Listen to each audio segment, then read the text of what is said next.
way.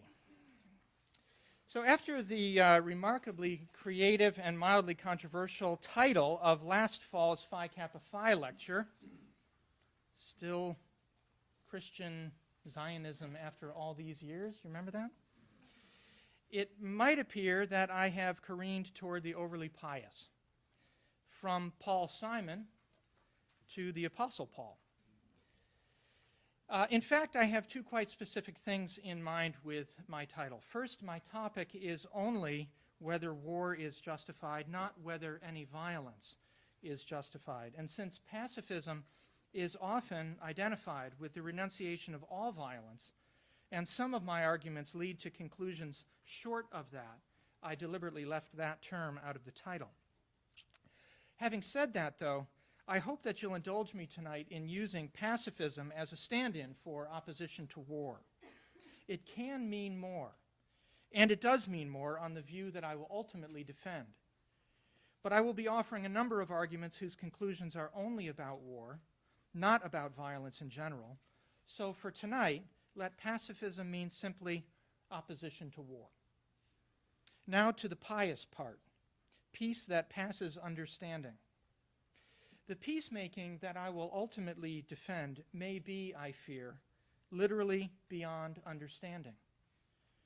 The peace that Jesus invites us to enact, on some accounts, is at least irrational and perhaps unjust.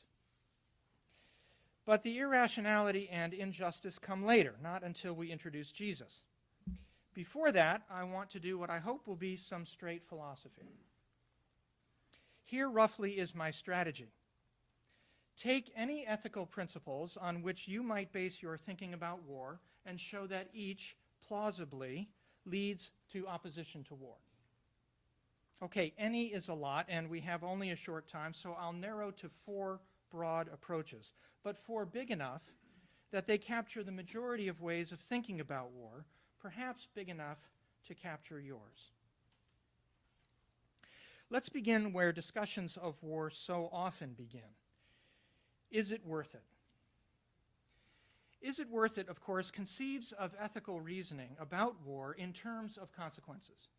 War has a lot of terrible consequences, but it might forestall even worse ones. Do the terrible harms averted by war outweigh the terrible costs of war? If so, perhaps we must choose war. The name for this approach to reasoning about war is consequentialism. Although it is not popular among Christian ethicists, it is important to give it some consideration since it is, I think, the default approach of policymakers. And since, as I will argue shortly, many who would initially resist consequentialism back into it when faced with aggression. Consequentialism determines the moral worth of an action by looking to the value of its outcomes and claims, on most accounts, that the action required is the one whose outcome has greater total benefit than any alternative. Notice first just how permissive this doctrine is, or at least seems. Nothing is forbidden. Nothing, that is, save failing to maximize benefit. If, in some set of circumstances, actions that we would typically find abhorrent, enslaving or torturing or killing the innocent, produce greater overall benefit than any alternative, they are permissible. Indeed, they are required. Given this apparent permissiveness, consequentialism seems easily to justify going to war. However much suffering, say, the Second World War might have caused, imagine the untold suffering that would have resulted from not confronting Hitler. Imagine a complete ethnic cleansing of Slavs throughout Central and Eastern Europe, not just from Western Poland. Imagine a worldwide Holocaust. Nor is it just the going to war that consequentialism seems easily to justify. It also justifies whatever means maximize benefit. Or maybe in this case we should say minimize harm? Did the atomic bomb attack on Hiroshima, granting the awful suffering it caused, prevent the far greater suffering that would have resulted from an invasion of Japan? Then that bombing was not only permitted, it was required. If any standpoint justifies war and the awful means used to wage it, it would seem that consequentialism does. But for all its permissiveness with respect to the kinds of actions it can justify, I want to suggest that it may be far more demanding than it appears and might, remarkably, result in opposing war. Among the questions left open by the characterization of consequentialism I gave a moment ago, that it requires us to maximize benefit, is the question, for whom? When I'm counting up the benefits and harms of the courses of action I might take or the policies I might support, who is included in that calculation? A second question follows right behind that one. How much do they count? One form of consequentialism, utilitarianism, is distinguished from the others by its answer to these two questions. Everyone counts, it says, and everyone counts equally. Utilitarianism requires us then to choose the course of action that maximizes benefit when everyone is taken equally into account. That, as you can see, is a challenging doctrine. When it comes to war, the breadth of our concern is typically far smaller than utilitarianism demands. We typically give, if not exclusive consideration, at least far greater weight to the well-being of family, friends, and fellow citizens than we do to that of distant and anonymous people in other countries. Were we to take seriously utilitarianism's challenge to consider everyone equally, our cost-benefit comparisons of military and non-military responses to threats might be very different and may lead us more readily to oppose war than to support it. But maybe utilitarianism's demand that we consider everyone equally is mistaken. Perhaps in matters of international affairs, we should privilege us over them, where the us is our state or our fellow citizens, and the them is other states or their citizens. Still, even in this view, call it national interest consequentialism, even on this view, I submit, there are serious challenges. One thing that is required in the pursuit of maximizing benefit is creativity. The assumption that how we've always done it is best is often fatal to maximizing benefit. Pursuing the most beneficial outcome requires genuinely exploring the alternatives. But here, pacifism typically gets extremely short shrift by its critics, at least in popular debates, if not in the philosophical literature. When faced with aggression, if we give nonviolent response any consideration at all, it is to compare the benefits of a massive, disciplined, highly trained, extremely well-equipped, extremely well-funded military to a handful of Quakers from the American Friends Service Committee equipped with megaphones and orange vests. Of course that comparison is going to favor the military alternative. Now I exaggerate, of course, but if you are serious about maximizing benefit, whether for all concerned, like the utilitarian, or just for the nation, like the nationalist, you won't start with a tendentious comparison. You will draw a more robust comparison.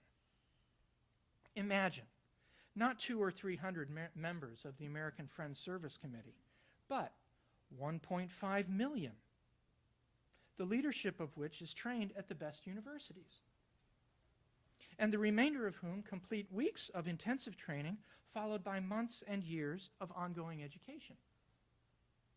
Imagine forging those 1.5 million friends into a disciplined and efficient organization capable of putting all of its energies toward a shared end.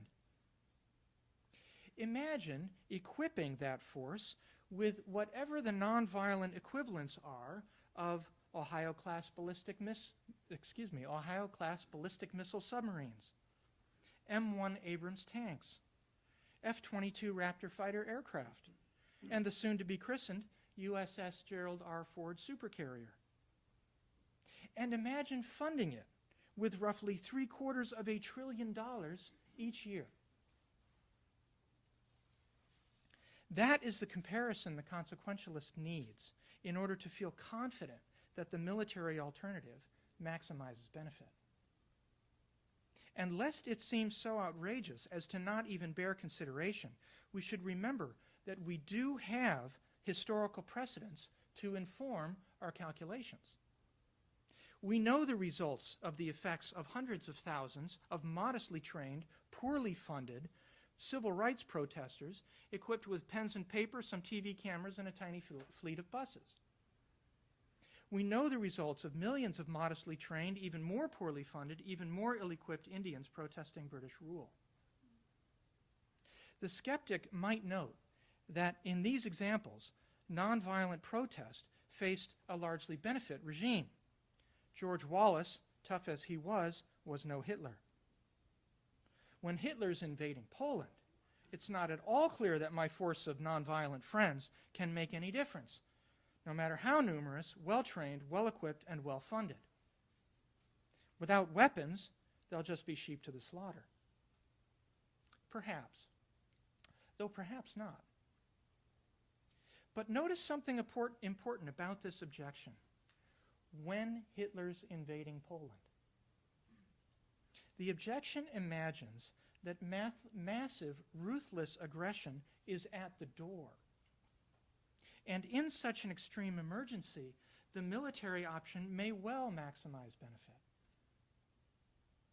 But those committed to maximizing benefit won't just do the cost-benefit analysis of the military and non-military options in the face of aggression. At that point, it may already be too late to genuinely maximize benefit. Truly maximizing benefit will require doing the cost-benefit analyses all along, before aggression is at the door. Recognizing that war, even were it to maximize benefit later, is likely to be more costly than engaging nonviolently early to address conditions that, left unchecked, will lead to the aggression. The time to do a cost-benefit analysis is not just in 1939, when Hitler invades Poland, but in 1929, when Germany is reeling from the aftermath of the Versailles Treaty, growing increasingly politically polarized, and the U.S. is calling its loans in response to its own financial crisis. What could our force of 1.5 million friends do then? Nothing I've said shows that consequentialism implies pacifism. Too much depends on contingent facts of particular cases. What I do want to ask, however, of those committed to maximizing benefit is, first, consider the breadth of your concern. In matters of war, we often privilege an us over a them. This may be warranted, but it should not be done unreflectively.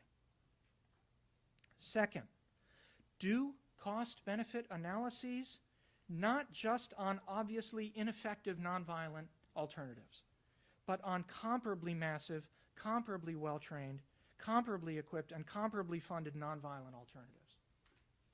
We may not have those alternatives now, but if the calculations suggest that a comparable nonviolent alternative might maximize benefit, then at least you know what to work toward.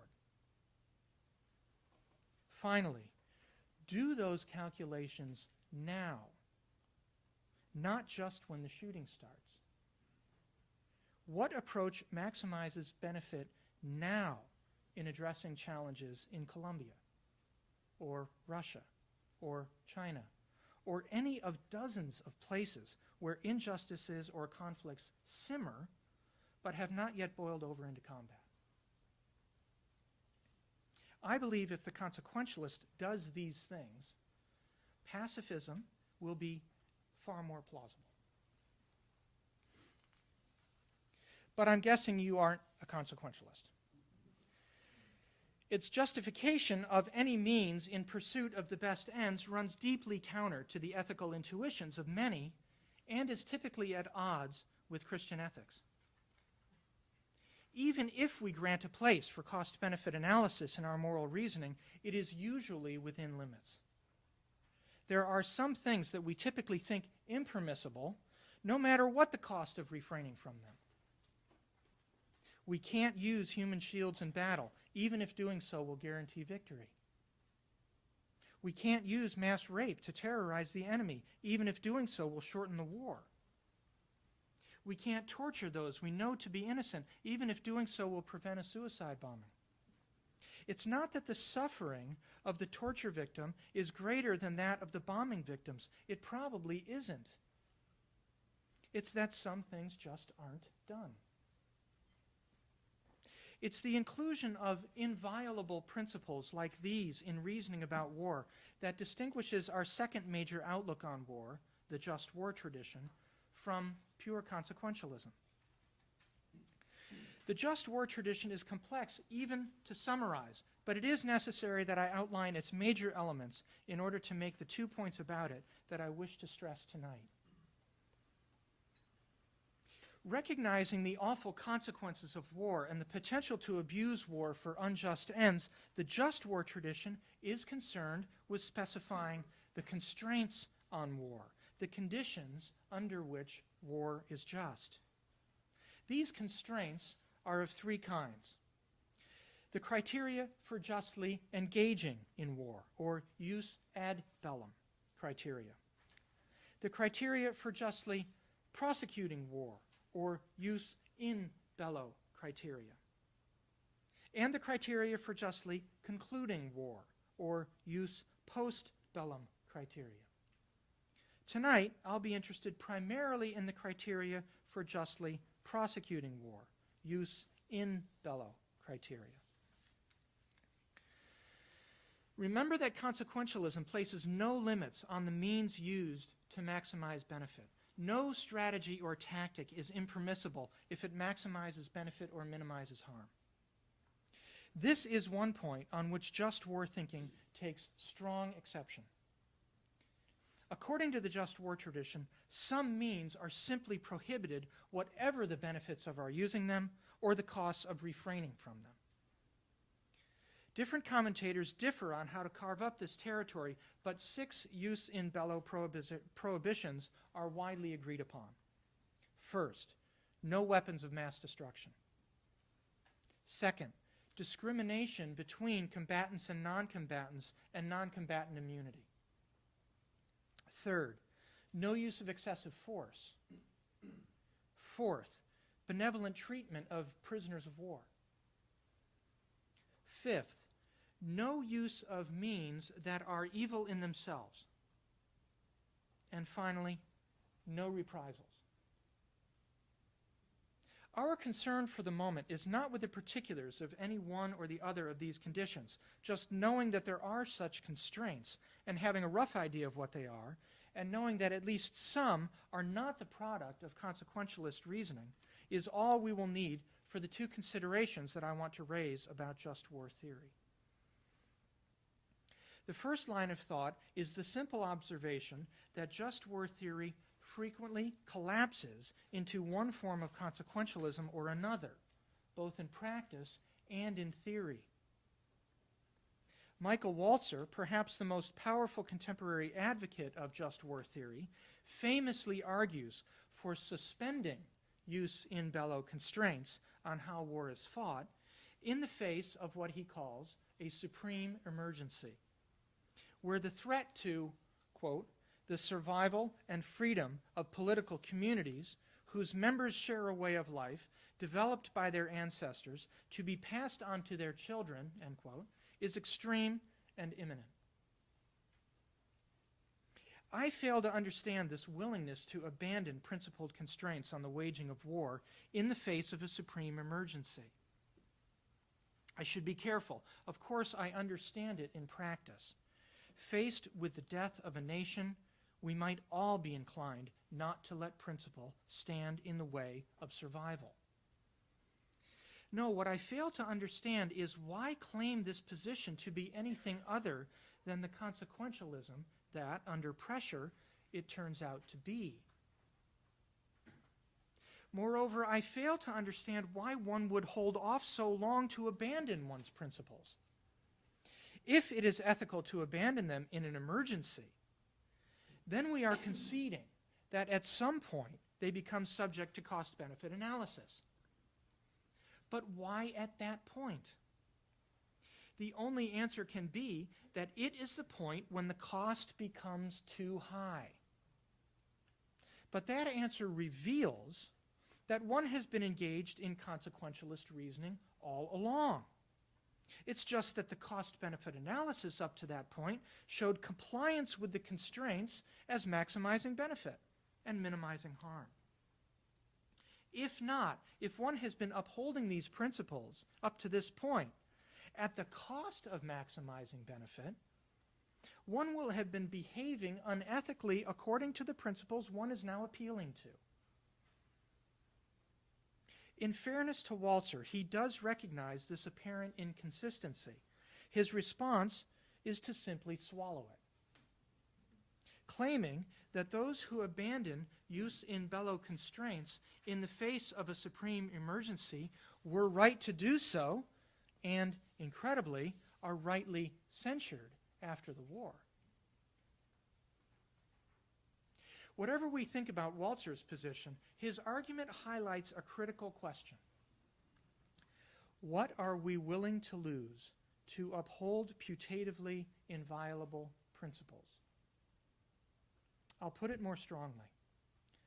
Are we willing to lose inestimably valuable things? Democracy, freedom of religion, deep cultural traditions, the lives of our loved ones. Are we willing to lose these to uphold our principles? Are we willing to lose, period? If we are not, then we demonstrate that these principles were never inviolable to begin with. They were, perhaps, good rules of thumb to be upheld when we can afford to do so for the sake of their benefits. But if that is what they are, good rules of thumb, then it turns out that they are part of a consequentialist calculus, and our position is fundamentally consequentialist. There is perhaps nothing wrong with this. But then we have to return to the implications of consequentialism that we raised a moment ago, not to mention much deeper concerns about the plausibility of consequentialism that I have not raised. So the first challenge to just war theory is hanging on to it at all. But what if we do hang on to it? What if we do take the principles of justly waging war as, in fact, inviolable? We will, I think, be unable to support war, or at least the next war. This is not a novel claim. Many have argued that the nature of modern warfare is such that it cannot be fought within the constraints of jus in bello. One common argument in this vein stresses the difficulty, if not impossibility, of maintaining non-combatant immunity for several reasons. First, modern wars are fought in the midst of civilian populations. Second, the combatant-non-combatant distinction has grown increasingly murky in modern wars. And finally, and most decisively, modern weapons, preeminently nuclear weapons, are so powerful that they cannot be used in a way that discriminates between combatants and non-combatants. While I believe this view is compelling, I am interested in a different problem. Not that we cannot maintain jus in bello principles, but that we have not. That fact that militaries, including the U.S. military, regularly fail to fight within the constraints of jus in bello has implications for the justifiability of entering the next war. Imagine a situation in which all the criteria for justly going to war are met, all the jus ad bellum criteria. Perhaps the position of the United States on December 7th, 1941. Now imagine that at that moment, we know in advance that during the war our forces or our government will violate the criteria for justly waging war. U.S. citizens of Japanese descent will be interred. U.S. forces will engage in reprisals in response to German atrocities. Japanese civilians in Nagasaki will be killed in the second atomic bomb attack. What would that knowledge imply for the justice of entering the war? I submit that it would render entering the war unjust. Of course, we don't have foreknowledge, but we do have a historical record that indicates, if not consistent, then at least frequent violation of the criteria for justly waging war, even where the cause is just. Here are just a few examples from the last 70 years of American military engagement. Targeted strikes by drones on specifically named terrorist leaders in the mountains of Pakistan. Abu Ghraib, the Highway of Death, the NATO bombing campaign during the Kosovo War, My Lai, the bombardment of Hanoi, Daejeon prison executions, the firebombing of Dresden and of Tokyo, the atomic bomb attacks on Hiroshima and Nagasaki. Many of these, maybe all, would spark great controversy.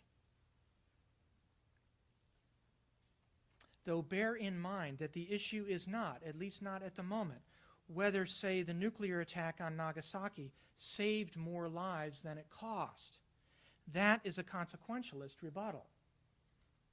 What is at issue at the moment is whether the Nagasaki attack and the others I have mentioned violates just war theory's jus in bello constraints. On that question, there can be far less controversy. Grant then, if you will, that in many of the wars in which the U.S. has been involved in the last 3/4 of a century, it has violated jus in bello principles.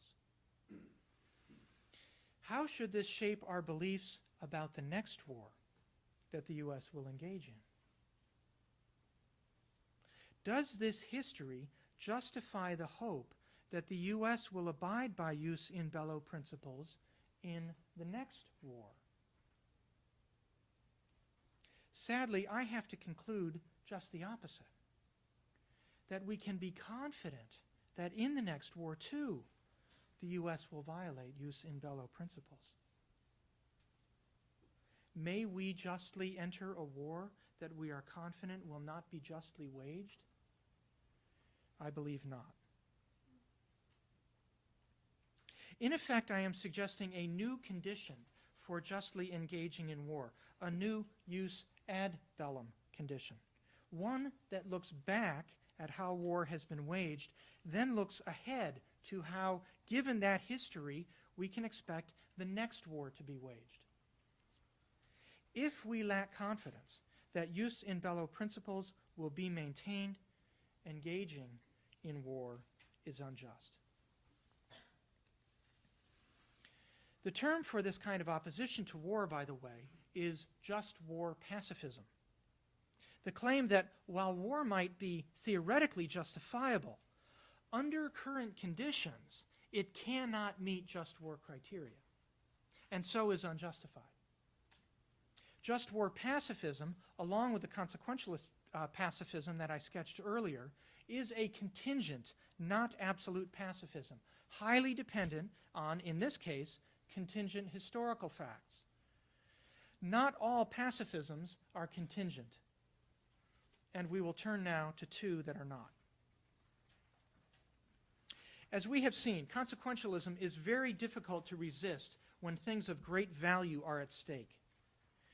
But the implications of consequentialism, that maximizing benefit is the only intrinsic good, that any means is justified in pursuit of the best end, that finite value can be put on human lives so that they can become a part of a calculation of overall benefit or harm. These implications, not to mention the practical challenges of foreseeing consequences and assigning relative values to them, leave many convinced that consequentialism is fundamentally in error. Consequentialism's major rival, deontological ethics, takes exception especially to the claim that nothing except failing to maximize benefit is inherently wrong,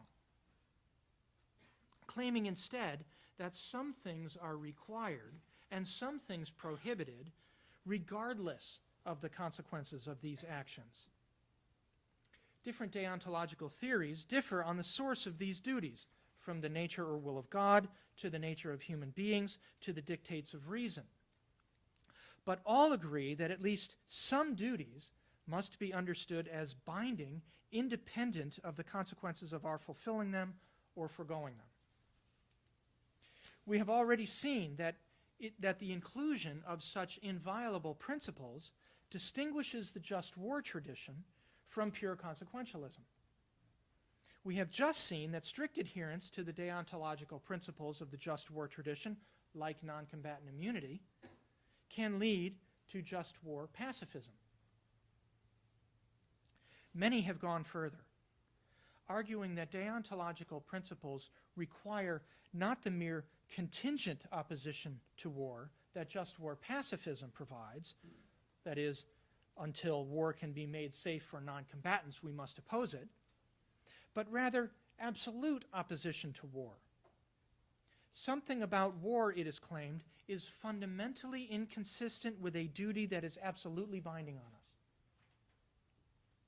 Many candidates have been offered for what this duty might be. Some argue, for example, that we simply may not kill another human being, that there is nothing a person can do to sacrifice their right to life. Such an approach asks, what may we do to our enemy, to the one who unjustly threatens us? I'll return to that question in the last section of the paper, but for the moment, I want to ask a different question. What may we ask of our own soldiers? As any of you will know who have served in the military or who have had loved ones in the military, soldiers, especially those who engage in combat, make great sacrifices on behalf of those whom they protect. Many forfeit their lives, many more their physical health. And given the nature of military hierarchies, all forfeit a significant measure of freedom over their own choices. Of the sacrifices that a soldier makes, I believe the greatest is not risking their lives or their physical health, or even forfeiting their autonomy. I believe the greatest sacrifice comes in killing, threatening to kill, and perhaps even training to kill. The vast majority of soldiers experience a natural aversion to killing, and their training involves, among other things, enabling them to overcome this aversion in combat. But there are losses associated with overcoming this aversion.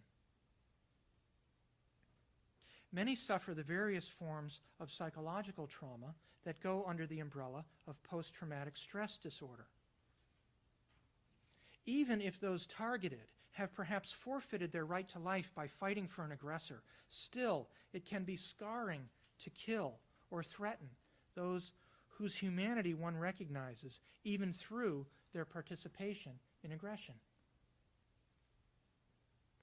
Some successfully cauterize themselves to this psychological trauma by diminishing the humanity of the enemy. This has certainly been a widespread phenomenon in past conflicts. But while this strategy may stave off psychological trauma, it may have a still greater cost, putting one in moral peril. Worse still might be the spiritual cost of killing. A friend who is Greek Orthodox tells me that in her church, those who have killed in combat, whether the killing is regarded as just or not, may not partake of the Eucharist for a given period. What she initially felt was undue punishment, she discovered later was rather an acknowledgement that even justifiable killing takes a spiritual toll. And returning to full spiritual flourishing might be a slow process. Consider as evidence of this the combat veteran with whom I worship, who cannot say the creeds, due, as he puts it, to what he experienced in the war. I don't know the details of that experience. Perhaps it was witnessing death. Perhaps it was causing death. But whatever it was, war has left him feeling spiritually crippled. These are at least some of the costs of becoming able to kill and of killing in combat. I am not claiming that a soldier is not morally permitted to bear these costs. Risking psychological trauma, far from being unethical, is highly self-sacrificial. And even those who risk moral or spiritual peril might, in an odd way, be morally praiseworthy. Risking one's moral or spiritual purity for the sake of another might even be thought the highest self-sacrifice.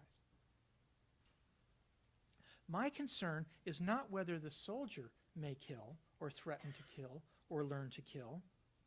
Whatever the losses, psychological or moral or spiritual, and whatever the legitimacy of risking those losses for the sake of others, my concern is whether I may ask another to bear those costs on my behalf. I believe the answer is no. But this is what we do when we support war. We ask others to kill and to train to kill on our behalf, and thereby to risk losses we may not ask them to risk. If I am right that we may not do this, then we may not support war. So far, we've approached the issue of the justifiability of supporting war philosophically. The various forms of consequentialism do not rely on religious underpinnings, and while they might be held by Christians, are often resisted by Christians. The just war tradition is historically closely tied to the Christian faith, but it is separable from the faith. Its origins are pagan, and its most thorough recent expositions are secular. The deontological approach, like the one we've just explored, where one starts with inviolable fundamental principles and explores their implications for the justifiability of war, also need not be related to religious belief, though the version I offered suggests that religion might be relevant. If I were smart, I'd be done now. I've already been too ambitious. But I foolishly promised 4 paths to opposing war, and I foolishly promised a pacifism that passes understanding. So, having attempted to navigate the philosophical waters, I'm now going to sail right off the edge and offer an approach to opposing war that at least purports to depend entirely on the particulars of the Christian faith. This really is sailing off the edge, for it will take us into biblical scholarship and into theology, areas where I have no training and have done too little reading. This is the part where I told Karen Reeder that I was going to step aside and let her take the podium. A distinctly Christian pacifism will emerge from a distinctly Christian social ethics, the starting point for which will be the person and life of Jesus Christ. That may seem obvious, but I think it is rarely our practice. In ethical matters, we too often look to Jesus for what our attitudes should be and for how we should act in interpersonal relationships. We often do not take Jesus' life and teaching as instructing us how to engage with our surrounding society. What social ethic can we discover in Jesus' life and teaching? I think we see this most clearly in his own description of his ministry, offered right at its beginning in the synagogue at Nazareth. The Spirit of the Lord is on me, because he has anointed me to preach good news to the poor.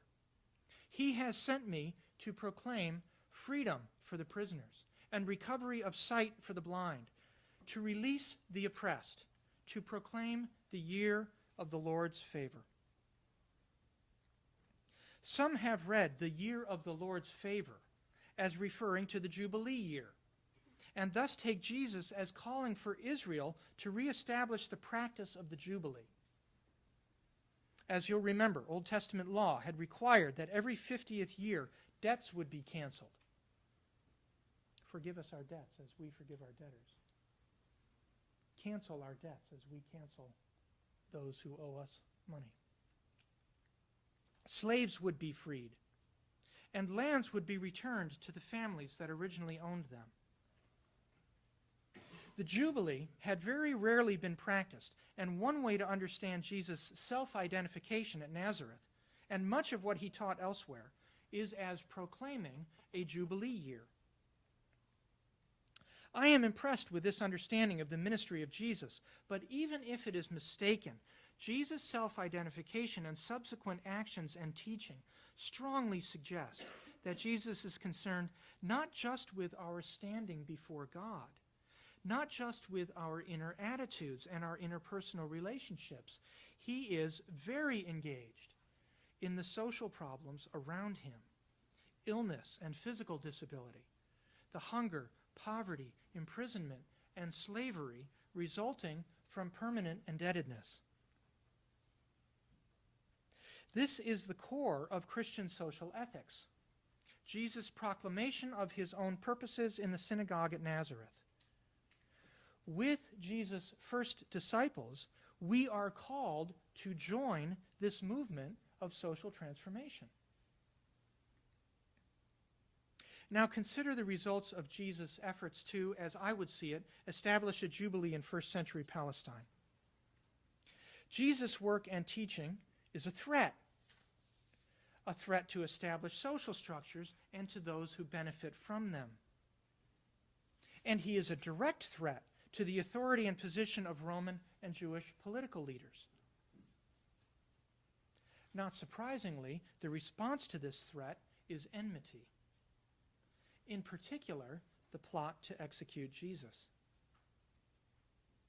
So far, there's nothing especially radical here, except perhaps that this is a more political Jesus than some are used to. What's truly radical is Jesus' response to the enmity.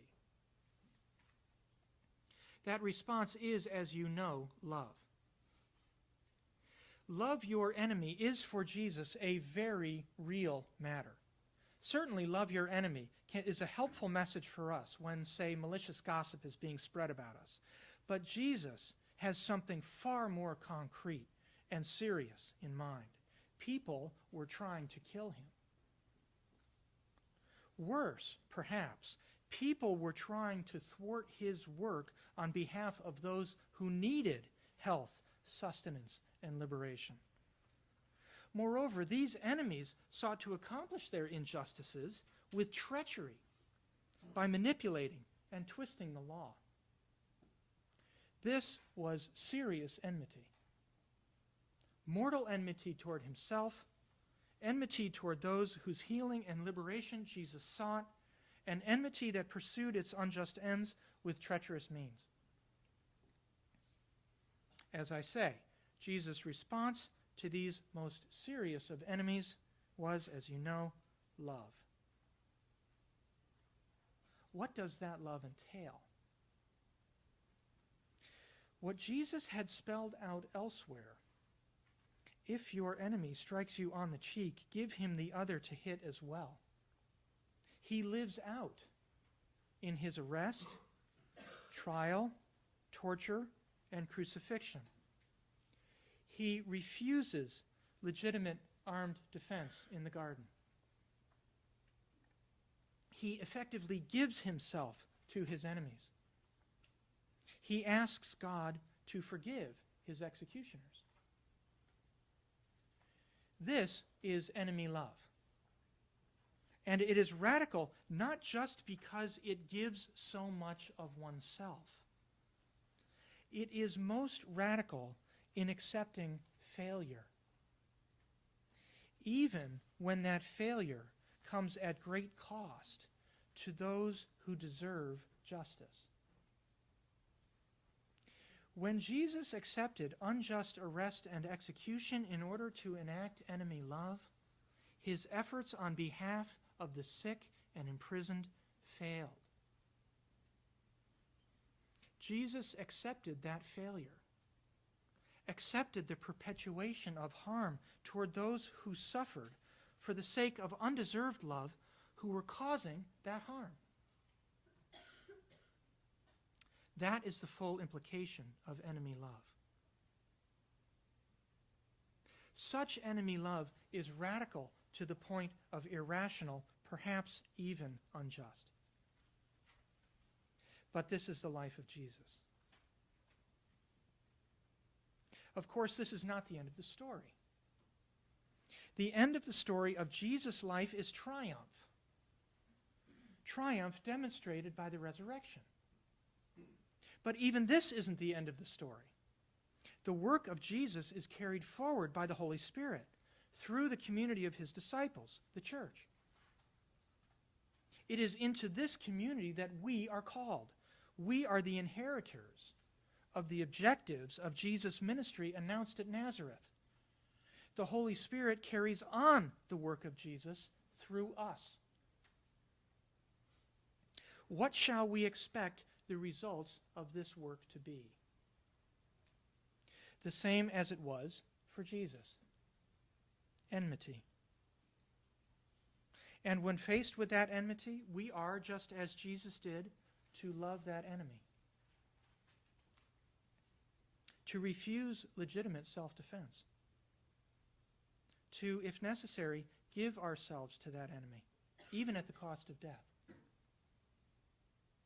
And perhaps worse, even at the cost of failing those who need and deserve our help. But again, this is not the end of the story. It's not the end of the story of the disciples' lives, of our lives. The end of our story, too, is triumph. Triumph of what? The triumph of those original objectives Jesus proclaimed in the synagogue in Nazareth and pursued through his life. Objectives that the church inherits and that the Holy Spirit continues to pursue worldwide through us. The transformation of persons and social structures in such a way that the sick and wounded are healed, the hungry are fed, and the imprisoned and enslaved are liberated. As the revelation of John tells us, the Lamb who was, and the order over which he will reign eternally is precisely the one he called for in Nazareth 2,000 years ago. He is going to win, and we with him. And the victory will not be for our sake, but for those whom we have joined with Jesus to heal, feed, and liberate. Jesus failed them in the short term. That can't be denied, and we will too. But his victory is sure, and ours with him, and that victory will ultimately be theirs. That is the end of the story. Thank you.